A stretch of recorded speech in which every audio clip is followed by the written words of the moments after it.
శాసపోని మీద విష్ణుమూర్తిని వస్త్రతలం మీద తిన్నాడు. అప్పుడు ఆ విష్ణుమూర్తి పైకి లేసిపోయి, ఓ మహాన్న బాబా, నా సాతి మీద తన్నినందుకు నాకు బాధ కాలేదు కానీ ఈ పాదమే నన్ను ఇచ్చేసిందా అని శాసపాలం మీద కూర్చోని ఆయన అని శాసపాలం మీద లేసిపోయి, బొంగుమారు ఎందుకు నాయన మన విష్ణుమూర్తి కింద కూర్చొని బొంగుమారు పాదాలు పడుతున్నాడు. ఈ లోపల పక్కనున్న పద్మాదేవి లక్ష్మీదేవి చూసింది. ఎప్పుడో సన్నాసి వాడి వస్తే శాసపాల మీద పుస్తకం పెట్టి కింద కూర్చుని పాదాలు పడుతున్నావా అని లక్ష్మీదేవి ఆవిడ గొళ్ళు మరి గోల పెడుతుంది. పోయిందా గోవిందా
మేము ముసలివారం కాదు, ఎంగబాయ్ ఏమని స్వామి?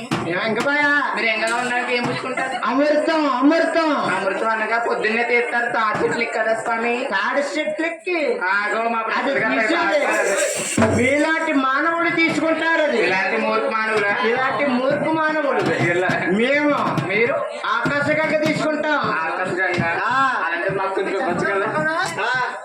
జగన్ గారు కొట్టుకాడా ఏంటది? పైన కొట్టుకు తిప్పిదా ఊరుకులారా అది మీలాంటి మానవులు తాగుతారు. మేమా హిమాలయ